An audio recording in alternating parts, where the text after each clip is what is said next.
por la oposición, a no preocuparse por la adversidad, a no preocuparse por las malas noticias, lo que puedan decir o lo que puedan hacer. Dios nos enseña a nosotros a tomar estos riesgos y nosotros tenemos que también aprender esto de Dios. Por lo tanto, voy a leer la palabra de Dios, un solo versículo vamos a leer en Lucas capítulo 22, versículo 32. Padre, del Hijo y del Espíritu Santo. Amén. Pero yo he rogado por ti que tu fe no falte, y tú, una vez vuelto, confirmarás a tus hermanos. O sea, hablarás a otras personas. Satanás ha pedido zarandearte. Satanás ha pedido hacerte la vida imposible. Pero Jesús le dice, yo no estoy orando para librarte de eso, para que no pases por esa prueba, para que no... Yo estoy orando para que la fe no falte. Para que tu fe no falte. Amén. Pueden sentarse, mis hermanos. Así que vamos a hablar de que tenemos que ser valientes. Tenemos que enfrentar las pruebas, tenemos que enfrentar las batallas. Así que el propósito de este estudio es reconocer que Dios nos llama a nosotros a ser valientes por amor, a tomar riesgo, a restaurar el que está caído, a reafirmar nuestra fe. Y luego nos envía a fortalecer a otros. Dios nos prepara para que atravesamos las pruebas, las batallas, las circunstancias y después nos llama para fortalecer a otros. Es importante entender que nosotros vivimos en un mundo de riesgo constante. Siempre estamos pasando momentos difíciles, siempre estamos pasando por momentos adversos, siempre vamos a tener algún tipo de riesgo. Casarse es un riesgo.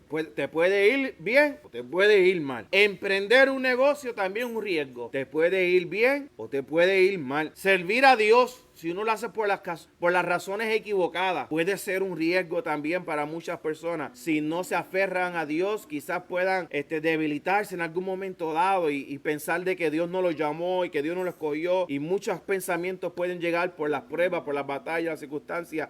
Es un riesgo. Confiar otra vez una persona que ya te falló y tú quieres confiar o Dios te está llamando a confiar en esa persona otra vez.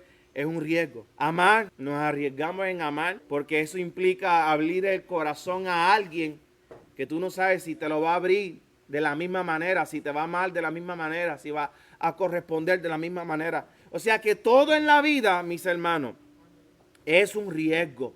Estar vivo es un riesgo. Te puedes morir. Te puedes morir. Pero Dios nos ayuda a través de la Escritura a nosotros profundizar en esto. Y ver que Dios también ha tomado riesgo. Dios se está arriesgando al ponerme a mí aquí. Porque yo le puedo fallar. Yo le puedo dar la espalda. Pero Dios asume ese riesgo. Bueno, vamos a ver si sirve o no sirve. Y con todos nosotros Dios lo ha hecho también. Dios nos puso en un lugar o nos ha puesto en una posición o nos ha dado un don o nos ha dado un llamado. Y Dios sabe que en algún momento dado, porque somos humanos, podemos fallar. Pero aun cuando nosotros fallamos, Dios sigue teniendo un propósito. Dios sigue teniendo un plan. Porque ya Dios ha provisto todo para ayudarme a mí o ayudarnos a nosotros en el momento en que fallemos. En el momento en que no sintamos la fuerza. Y aquí nos ha dado a nosotros al Espíritu Santo para ayudarnos en esos momentos de debilidad. Como Dios le dijo a Pablo en cierta ocasión, bástate mi gracia porque mi poder se perfecciona en tu debilidad. Así que este pasaje bíblico de esta conversación de Jesús con Pedro nos enseña a nosotros cómo Jesús también toma su riesgo con Pedro. Él sabía que Pedro le iba a negar o no lo sabía. Lo sabía, sin embargo lo tenía allí como uno de los apóstoles. Él sabía que Judas lo iba a traicionar o no lo sabía. Sin embargo lo tuvo allí 3 añitos como tesorero. Tomás sabía que era un incrédulo, que tenía que ver para querer, que Tomás era el más difícil. Yo creo que era el discípulo con menos fe. Sin embargo Jesús lo tenía allí. Eso nos enseña a nosotros que Dios no busca personas perfectas. Dios busca personas para mostrar su gloria, para mostrar su poder, para mostrar su misericordia y la grandeza de Dios. Dios entonces se ha arriesgado a través de toda la humana, de toda la historia humana, desde el principio. Vemos a un Dios que toma decisiones y deposita esta confianza en un ser humano que sabe que puede fallarle, que sabe que es débil, que sabe que no tiene la fuerza o la valentía o la santidad suficiente para mantenerse puro, para mantenerse agradando a Dios en todo momento. Pero lo que no está en riesgo es el poder de Dios, la soberanía de Dios. Eso no está en riesgo, porque es que Dios conoce todas las cosas. Dios nada lo toma por sorpresa. Pero Él sabe que el ser humano puede fallarle, que el ser humano puede darle la espalda o rebelarse contra Dios en cualquier momento. En primer lugar, vemos que hizo a Lucifer y lo hizo bien sabio, un ser muy sabio. Y Lucifer fue creado con belleza, con sabiduría, con autoridad. Yo quiero que ustedes vayan a Ezequiel capítulo 28. Ezequiel capítulo 28. Ezequiel capítulo 28, versículo 12. Ezequiel 28, 12. Y este pasaje bíblico, todos los eruditos, todos los históricos, todos los teólogos, todos los historiadores concuerdan que aquí se está hablando de Satanás antes de ser diablo. Versículo 12.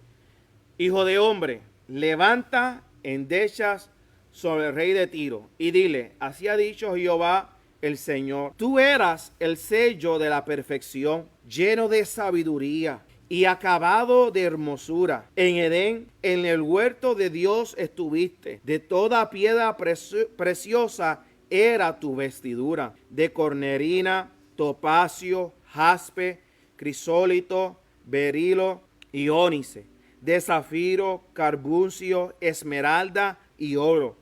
Los primores de tus tamboriles y flautas estuvieron preparados para ti en el día de tu creación. Tú, querubín grande, protector, yo te puse en el santo monte de Dios. Allí estuviste. En medio de las piedras de fuego te paseabas. Perfecto eras en todos tus caminos, desde el día que fuiste creado hasta que se halló en ti maldad. A causa de la multitud de tus contrataciones fuiste lleno de iniquidad y pecaste. Por lo que te eché del monte de Dios y te arrojé de entre las piedras de fuego, oh querubín protector. Se enalteció tu corazón a causa de tu hermosura, corrompiste tu sabiduría a causa de tu esplendor. Yo te arrojé por tierra, delante de los reyes te pondré para que miren en ti. Aquí nosotros vemos que esta extremada sabiduría y esta extremada hermosura que había en este querubín lo llevó a él al orgullo. Y el orgullo hizo que se rebelara contra Dios, al punto que Dios lo sacó de su monte. O sea, lo sacó de su presencia, lo destronó del cielo. Y Dios no sabía que esto iba a pasar. Dios lo sabía. Pero vemos que Dios, y valga la redundancia, es un Dios de oportunidades. Y Dios, sabiendo estas cosas, decidió cogerse este riesgo, pero con el fin para Él después mostrar su gloria, mostrar su poder, mostrar su autoridad. Y Dios hizo a estos seres con capacidad real de elegir. Vemos que Dios no predomina sobre las personas y lo hace tomar decisiones a la mala o a la fuerza. Dios nos da a nosotros libre albedrío. Aún los ángeles tienen la capacidad de escoger de servirle a Dios o de no servirle. Nosotros tenemos que entender esto también, que a veces nosotros vamos a hacer algo y puede ser que no salga como quizás nosotros planificamos o como nosotros pensamos. Quizás las cosas van a tomar un rumbo que nosotros no entendíamos, pero a Dios no lo tomó por sorpresa. Dios lo sabía. Por lo tanto, no tenemos que nosotros ni entristecernos, ni llorar, ni quebrantarnos, ni rendirnos, ni entregar todo, ni soltar las cosas, porque tenemos que entender que Dios es soberano y que Dios está en control y que nosotros lo que tenemos que hacer es confiar en Dios, orar en Dios y permitir que Dios trabaje en nosotros. Otro punto que podemos ver es que Dios puso en Edén el árbol del bien y del mal. Muchos ateos dicen, pero si Dios sabía eso, ¿por qué Dios los pone en esa posición? ¿Por qué Dios los pone a ellos en un lugar donde pueden caer y pueden fallarle. Por eso es que yo no creo en Dios. Es que Dios quiere que nosotros le sirvamos por amor y no por obligación. Dios no nos obliga a amarnos. Dios no nos obliga a obedecernos. Dios espera eso de nosotros. Es lo que Dios espera. Que le amemos, que lo obedezcamos. Para nuestro bien, porque el fin de esto es bendecirnos a nosotros, prosperarnos a nosotros. Pero Dios puso allí, sabía que Adán y Eva tenían el libre albedrío. Sabían que ellos podrían desobedecer. Pero con todo eso, Dios sigue para adelante. Dios no se rinde. Y nosotros tenemos que aprender eso de Dios. Aleluya. Los creó libres. Dios no creó robot. Dios no creó máquina. Dios no creó una inteligencia artificial que hace lo que yo le diga que haga. Dios creó seres humanos con corazón, con razón, con capacidad de elegir, de escoger. Eso fue lo que Dios hizo. Y eso Dios lo ha puesto en nosotros. Un padre puede poner las llaves del carro en la mesa cuando el hijo está aprendiendo a guiar. Ahora mismo yo le estoy enseñando a un hijo mío a guiar. Y yo tengo las llaves allí. Yo tengo que confiar y creer que el día que me diga dame las llaves para buscar algo, que no se va a montar, prender el carro, ponerlo en drive y arrancar por ahí para abajo. Yo tengo que confiar que no va a hacer eso. Pero es un riesgo que uno se coge. Papi también se cogió ese riesgo. Allí estaban las llaves, yo sé dónde están las llaves. Y yo podía montarme en el carro y decir, bueno, irme por ahí. Yo me acuerdo cuando estaba aprendiendo a guiar que mami decía, ay, necesito que alguien vaya a la tienda a buscar algo. Y la tienda estaba allí. Dame las llaves, yo voy. Y la tienda allí, que yo podía ir a pie. Pero dame las llaves, yo voy. Por la fiebre de guiar. Y es un riesgo. Y después uno le suelta la llave, un muchachito de 16 años, que todavía no puede votar por gobernador ni por gobernadora, que todavía no puede vivir solo, que todavía no puede no puede poner nada a su nombre, que todavía no puede hacer un montón de cosas. Pero le damos las llaves y confiamos de que ese jovencito de 16 años, 17 años, va a seguir las leyes, va a conducir bien. Nos cogemos riesgos, porque Dios ha puesto esta libertad en el ser humano. Y nosotros tenemos que confiar de que el Espíritu Santo nos va a ayudar a nosotros a tomar decisiones, a hacer las cosas correctas. Y Dios va a poner deseos en tu corazón para que tomes decisiones de que puede irte mal, de que puede ser difícil, de que todo el mundo va a pensar miles de cosas y todo el mundo va... No nos debe de preocupar lo que diga la gente. No nos debe de preocupar lo que digan las personas. Muchas veces uno toma decisiones y la gente dice, eso fue que a amor le fue mal. Por eso se mudó, por eso se regresó a Puerto Rico, le está yendo mal. Y la gente puede pensar lo que quiera pensar. Pero nadie sabe qué es lo que Dios ha puesto en nuestro corazón, lo que Dios ha puesto en su corazón en el momento de usted tomar una decisión. Y entonces todos a veces nos tomamos ese riesgo. Dios, podemos ver también que dotó a los seres humanos con libre albedrío. Es el mayor riesgo de todo. Porque hay personas que yo pienso que Dios no debió de haberle dado libre albedrío. Hay gente que yo digo, Dios, tú debes de quitarle eso a esa persona y controlarlos tú. Pero Dios sabía que nosotros muchas veces vamos a elegir el mal. Muchas veces vamos a elegir lo que es incorrecto. Pablo en cierta ocasión decía, y me gustaría preguntarle por qué decía eso. Porque nuestra mente corre y quizás pensamos más de lo que tenemos que pensar, pero Pablo decía, lo que yo quiero hacer, no lo hago. Y lo que no quiero hacer, eso hago. Porque hay una ley en mi cuerpo que yo no puedo controlar, que yo no puedo dominar, y yo quisiera, y Pablo nunca dice lo que es. Pero a veces, yo no sé usted, a mí me da curiosidad, Pablo, ¿qué era? No es que soy intrometido ni chismoso, pero ¿qué era? Y Pablo decía, y tengo esta debilidad, pero nunca decía qué era. Y tengo esto aguijón, pero Pablo nunca decía qué era. Y nos dijo, Pablo, si tú dijeras lo que era para saber si es lo mismo que yo estoy pasando, si es mi misma prueba, si es mi misma circunstancia, él lo deja ahí. Pero tampoco lo esconde. Él sabe que se nos hace difícil. Él sabe que a veces es imposible. Pero con todo eso, Dios puso esta capacidad en nosotros para escoger. Dios nos dio libertad. Y Dios quiere que lo obedezcamos por amor. Dios quiere que le amemos, aunque a veces le rechazamos, pero Dios dice, no, yo quiero que tú me ames, pero yo no te voy a obligar a amarme. Por eso nosotros no podemos hacer como hacen las personas por ahí, que obligan a un hombre o una mujer a amarlos, que no, y si no es conmigo y con nadie, y se matan ellos, los matan a ellos, se matan a ellos después también, y hacen un montón de revoluciones. Los muchachos en la escuela también se meten en revoluciones, que si, no, que está la novia mía, que si no es para mí, no es para nadie, y en las redes sociales ponen miles de cosas. No, no, no, el amor tiene que ser espontáneo, tiene que ser libre. No se puede obligar a nadie. Dios quiere que nosotros le sigamos, pero que le sigamos por amor. Israel en el desierto. ¿Qué pasaba con ellos en el libro de Números? Ellos querían volver a Egipto. Ellos querían regresarse a Egipto. Pero Dios le diciendo, pero es que yo tengo una tierra prometida, pero es que yo tengo esto. Pero es que, y para llegar allá tienen que pasar por este desierto. Pero ellos decían, no, queremos volver a Egipto. Allá teníamos comida, allí teníamos agua. Es verdad que trabajábamos duro, pero teníamos techo. Teníamos de todo. Y Dios quería que ellos le siguieran por amor.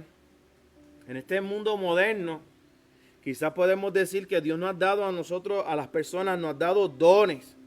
Para que usemos nuestros dones para su gloria, para su honra. Nos ha dado habilidades. Pero ¿qué pasa? Muchas de estas personas se olvidan que fue Dios quien le dio ese don, esa habilidad, y después lo usan para el mundo. ¿Cuántas personas hoy día cantan para el mundo, pero comenzaron cantando en la iglesia? Tocan para el mundo, tremendos músicos, pero ¿dónde aprendieron a tocar? En la iglesia. Y muchos de ellos, muchos de estos raperos, hasta este muchacho que se menciona mucho por ahí, ese hombre famoso en el mundo, pero ¿dónde comenzó? En la iglesia. Whitney Houston, Elvis Presley, Michael Jackson, el Benito puertorriqueño. Ahora Daddy Yankee, gloria a Dios que está cantando para el Señor. Y hay que orar para que se mantenga ahí, que se entregue a Dios por completo. Pero ¿dónde comenzó también? En la iglesia. Y otros muchos cantantes, ¿dónde empezaron? En la iglesia. Y ellos a veces cantan los coritos y cuando cantan los coritos lloran y se emocionan porque es que saben que quien le dio el talento fue Dios. Quien le dio la habilidad fue Dios. Y muchos de estos músicos empezaron aquí y Dios les dio estas habilidades y estas destrezas, estos dones. Y después le dieron la espalda a Dios. Y nosotros vemos de que Dios sabía que ellos iban a hacer eso. Claro que lo sabía. Sin embargo, le da ese talento y le da esa habilidad. Porque es que Dios, yo sé que Dios nunca se rinde con nosotros. Dios siempre espera que regresemos. Ahora bien, cuando hablamos de tomar riesgo, nosotros tenemos que confiar también en las personas. Y muchas veces quizás nos defrauden, nos fallen o no sé qué. Pero si Dios lo hace con nosotros, ¿por qué nosotros no podemos hacerlo? Jesús aquí se está arriesgando con Pedro. Pedro es un ejemplo perfecto en el cual Jesús está poniendo esta confianza, confiando de que Pedro se va a mantener, de que Pedro, aunque le va a negar, va a regresar y se humillará y Dios lo usará. Pedro era una persona llena de muchas debilidades y Dios lo sabía, que había muchas debilidades en Pedro. Pedro era impulsivo. Los impulsivos levanten las manos. ¿Dónde están aquí? Pedro era bien emocional. Pedro se enojaba con una facilidad como si nada. Hablaba antes de pensar. Jesús, vengan aquí, le voy a lavar los pies. Y Pedro, no, que a mí no. Yo te los voy a lavar a ti. Jesús, no, Pedro, es que yo tengo que lavártelo. No, que a mí no. Es que si tú no te lavas los pies, si tú no dejas que yo te lave los pies, no puedes entrar al cielo. Ah, pues báñame. Báñame completo. ¿Sabes? Vemos esto en Pedro. Vienen los soldados y Pedro allá. Pedro saca la espada y le tumba la oreja. Si le tumba la... Pedro no quería tumbarle la oreja, Pedro quería tumbarle el cuello. Gracias a Dios que aquel hombre se esquivó, como hizo Trump, ¿verdad? El día que le dispararon. Y le cogió más que la oreja. Y gracias al Señor que Dios está allí y le pone la oreja. Yo estoy seguro que Jesús no le puso la oreja de nuevo, no hizo este milagro por el soldado. Lo hizo por Pedro. Porque si van con la noticia ya de que Pedro le hizo esto a este soldado, lo matan. Lo crucifican primero que a Jesús. Lo crucifican primero que a Cristo. Pero el Señor lo necesitaba. Y como necesitaba a Pedro para este ministerio y este apostolado, sana la oreja, o hace el milagro en la oreja de este soldado para que Pedro pudiera seguir. A veces Pedro también mostraba una fe extraordinaria y a veces era medio gallina. Pedro se bajó del bote. Para bajarse del bote se necesita fe. Pero después estaba gritando, Señor, sálvame, me voy a morir. ¿Sabe? Vemos a Pedro en estos ambientes. Con todo y eso, aún Jesús sabiendo que Pedro le iba a negar, Jesús lo tiene allí. Lo niega 3 veces y en su cara. La gente le dice, tú te pareces a él, para mí que tú caminabas. No, yo no le conozco.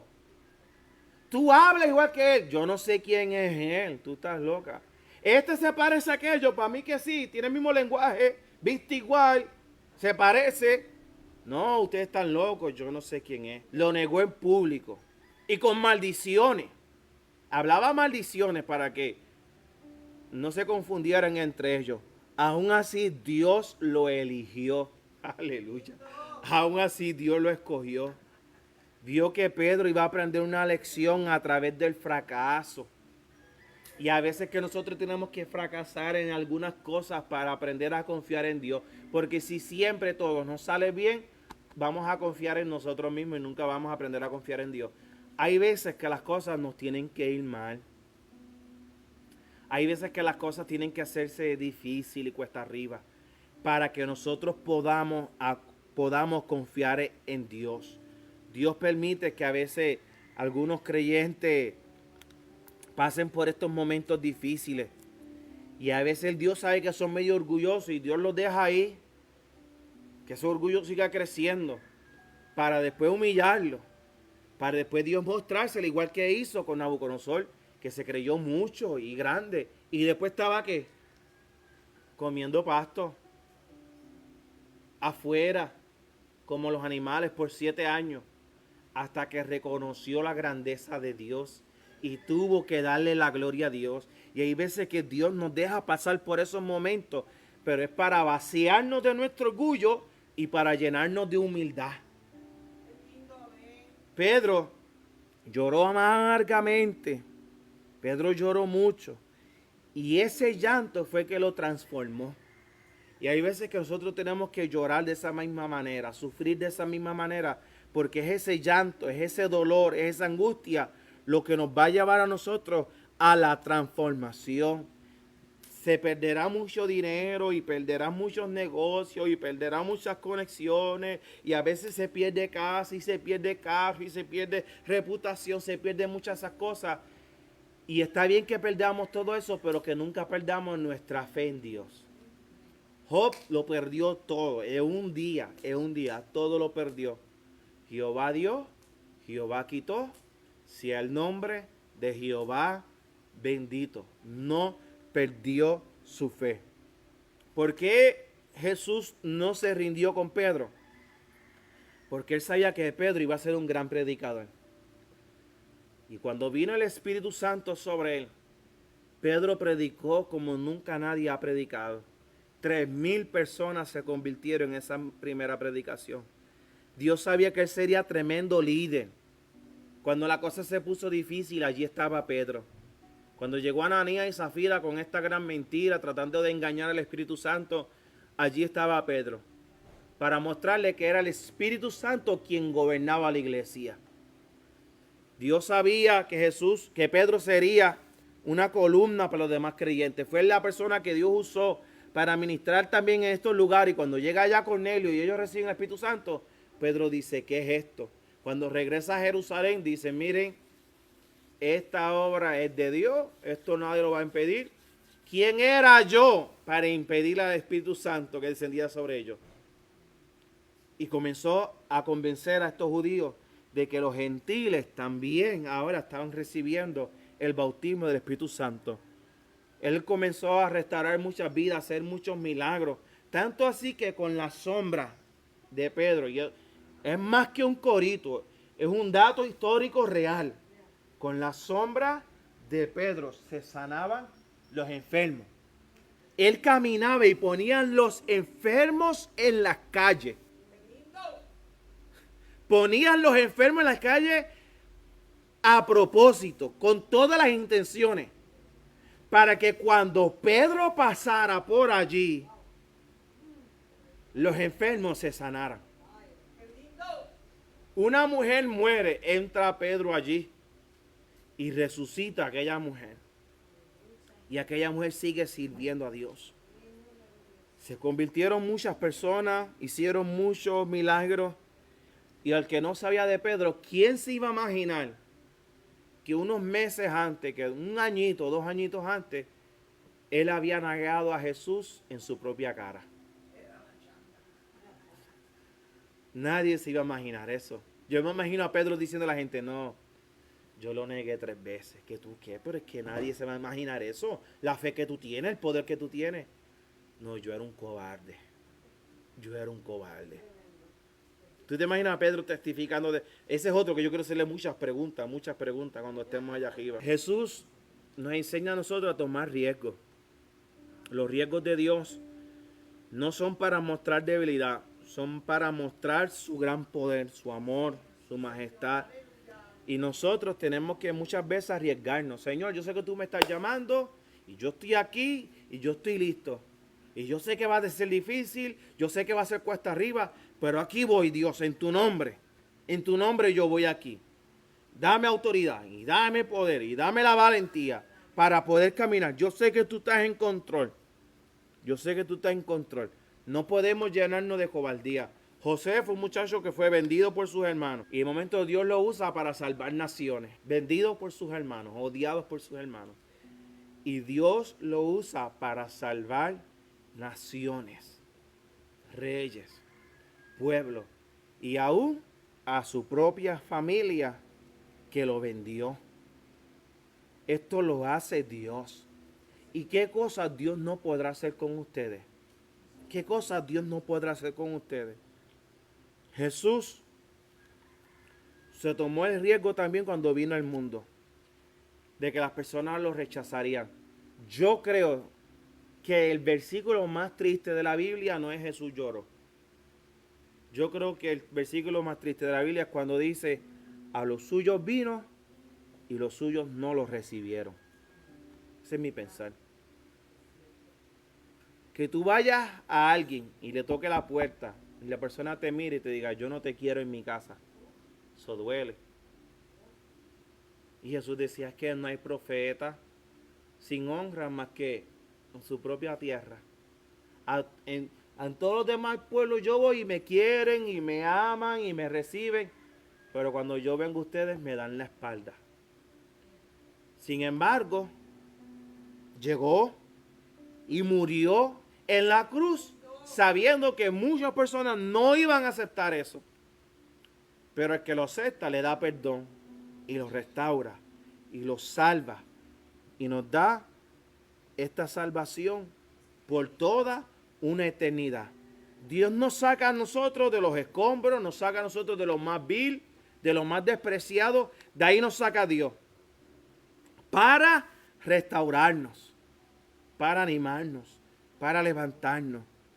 Muchas veces nosotros vemos un edificio destruido, desbaratado, y pasamos por allí y lo vemos. Y de momento, sin darnos cuenta, al mes o a los 2 meses o al año, vemos un edificio nuevo, bien construido, con nuevas puertas, nuevas ventanas, bien pintadito. Eso mismo hace Dios con nosotros. Estamos destruidos, estamos en ruina, y pasan los meses, pasan las semanas, quizás pasan los años. Y tú no te diste cuenta de la renovación, pero las demás personas lo dicen. ¿Quién era esa persona antes y mira quién es hoy?